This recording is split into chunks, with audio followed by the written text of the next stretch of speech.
வணக்கம். நான் உங்கள் தேவபிரான். நம்ம நாடு குடியரசு நாடு, ஜனநாயக நாடு. நம்ம நாட்டில் இந்திய அரசியலமைப்பு சட்டம், constitution of India is supreme. அதுதான் முதன்மையானது. அது என்ன செய்யுதுன்னா, மக்களுக்கு அதிகாரம் வழங்குது. மக்களுடைய நலனாக தான் நம்ம நாடு செயல்படணும்னு இருக்குது. எந்த லா, ரூல், ரெகுலேஷன் எந்த ஒரு நிறுவனத்தாலும், ஸ்டாட்யூட்டரி பாடின்னு சொல்லப்படுகிற தனி நிறுவனத்தாலும் ஒழுங்குமுறைகள் கான்ஸ்டியூட் பண்ணுறாங்க, கட்டமைக்கிறாங்கன்னா அது மக்கள் நலனை ஒட்டி இருக்கணும். மக்களுக்கு பாதகம் குறைந்தபட்சம் ஏற்படுத்தா வண்ணம் இருக்கணும். இது இது ஒன்று வச்சுக்கோங்க. இப்போ என்ன ஆகுதுன்னா, சில அதிரடி நடவடிக்கைகள் பல நிறுவனங்கள் எடுக்குது, அரசு சார்ந்த அமைப்புகள்.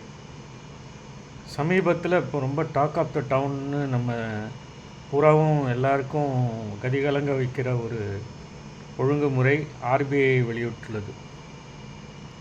எல்லா பேங்க்லேயும் இப்போ போட்டிருக்காங்க. நான் பார்த்த பேங்க்குங்களெல்லாம் எல்லாம் என்ன போட்டிருக்காங்கன்னா, கோல்டு லோன் தான் பெருவாரியான ஒரு 80% மக்களுக்கு மேலே வெளியில் கந்து வட்டி வாங்க முடியாது, மீட்டர் வட்டி வாங்க முடியாது. அந்த தனியார் கடன்கள் ரொம்ப இருக்குது, அபரிதமாக இருக்குது. இருக்கிறதுலையே தாங்கிட்ட தன்னுடைய குடும்ப அடையாளமாக இருக்கிற நகைகள், தங்க நகைகளை அடகு வச்சு ஓரளவு ஒரு சரியான வட்டிக்கு கடனை வாங்கி அப்படியே நடத்திக்கிட்டு வராங்க. அவங்க எக்காரணத்தை கொண்டும் அதை மூழ்க விட்டு ஏலத்துக்கு விட மாட்டாங்க. ஏதோ ஒரு நாள் அவங்க பணத்தை சேர்த்து அதை மீட்டுருவாங்க. அது வரைக்கும் அவங்களுக்கு மீட்க முடியாத நிலைமையில் இந்த வட்டியை செலுத்தி அதை நீட்டிப்பு செஞ்சுக்கிட்டு வந்துட்டு இருந்தாங்க. இதில் என்னன்னா, வங்கிகளுக்கும் வட்டி வருவாய் உண்டு, மக்களுக்கும் இதில் ஒரு நன்மை இருந்தது. பட் இப்போ என்ன ஆகுது அப்படின்னா, முழு தொகையும் செலுத்திடணும். இப்போ ஒருத்தர் 6-7 லட்ச ரூபா அவுட்ஸ்டாண்டிங் இருக்குதுன்னா அதை அப்படியே செலுத்தி அவன் நகையை மீட்டுறணும். அதுக்கப்புறம் அவன் திரும்பி வச்சாலும் பரவாயில்ல. அந்த மாதிரி வைக்கிறதுக்கு ரெஸ்ட்ரிக்ஷன்ஸ் இருக்குது. திரும்ப வைக்கிறதுக்கு என்ன கேப் அப்படின்றது ஒரு நாளோ அல்லது எப்போன்னு தெரியல. ஒரு நாள்னால் கூட அந்த 6-7 லட்சம் ரூபாயை அவர் எப்படி ஈட்டுவார் அப்படின்றது ஒரு பெரிய கேள்விக்குறியாக இருக்குது. இது ஒருத்தர் 2 பேருக்கு இல்லை, பெருவாரியான ஜனங்க இதை பார்த்து அதிர்ச்சி அடைஞ்சு போயிருக்காங்க. போட்டிருக்கு போர்டில், நீங்கள் எல்லாத்தையும் முழு தொகையும் நீங்கள் கட்டாவிட்டால் உங்கள் நகைகளை ஏலத்தில் விட்டு விடுவோம் அப்படின்னு எல்லா இதுலேயும் போர்டை பார்த்து வளத்து போய் எல்லாம் என்ன பண்ணுறதுன்னு யோசிச்சுட்ருக்காங்க.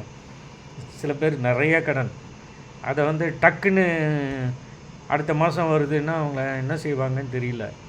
அதுக்கு சொல்யூஷன், யாராவது கந்து வட்டி, மீட்டர் வட்டி ஆளுங்கக்கிட்ட தான் போய் நிற்கணும். அவன் ஒரு நாளைக்கெல்லாம் கடன் தரமாட்டாங்க. ஒரு மாதம் வட்டி, மீட்டர் வட்டி, கந்து வட்டி போட்டு இந்த பணத்தை நகையை மீட்கிறதுக்கு தந்து திரும்ப அவங்க அதை கொண்டு போய் வச்சு தான் வாங்குவாங்களா இல்லை எப்படி பண்ணுவாங்களோ தெரியல. இது ஒரு ஷாக்கிங் நியூஸாக இருக்குது. இது இந்த மாதிரி பண்ணுவதால் ஏதோ ஒரு நன்மையை கருதி ஆர்பிஐ போட்டிருக்கும். ஆனால் இது வங்கி மேலாளர்களுக்குமே ஒரு கஷ்டமான வேலை தான். ஏன்னா திடீர்னு இப்போது இந்த மாதிரி பேங்க் பிஹேவ் பண்ண ஆரம்பிச்சது அப்படின்னு சொன்னால், அவங்க இவங்களை இப்போ கோல்டு லோன் இது அதிக வட்டிக்கு தரதுக்கு நிறைய தனியார்கள் ரெடியாக இருக்காங்க. அவங்கக்கிட்ட போக ஆரம்பிச்சிட வேண்டியதான்ட்டு மக்கள் டிசைட் பண்ணாங்கன்னா, பேங்க்குக்கும் இந்த வட்டி வருவாய் லாஸ். ஏன்னா பிஹேவியரல் பேட்டர்ன் புரிஞ்சிக்க முடியல. வங்கிகள் ஆர்பிஐனுடைய நெறிமுறைகள் எந்த சமயத்தில் என்ன ஆகும், என்ன வரும் அப்படின்னு தெரியாது. இப்போ நம்ம பேங்க்கில் போய் கேட்டாலும் இந்த எடுத்துட்டு திரும்பி வைக்கிறத குறித்து யாருக்குமே எந்த ஒரு தெளிவான எதுவும் தெரியலை. ஆர்பிஐ என்றைக்கு எந்த ரூலை போடுமோன்னு தெரியலை அப்படின்ற மாதிரி ஒரு நிலவரம் இருக்கிறது. சரியா? இதை பொதுமக்கள் பாயிண்ட் ஆஃப் வியூவில், பெருவாரியான ஜனங்கள், நம்ம நாட்டில் இருக்கிற பெருவாரியான ஜனங்கள் பாயிண்ட் ஆஃப் வியூவில் கொஞ்சம் இதை கன்சிடர் பண்ணணும் என்று நான் கேட்டுக்கொள்கிறேன் நம்ம டியூப் ரோஸ் சார்பாக. நன்றி, வணக்கம்.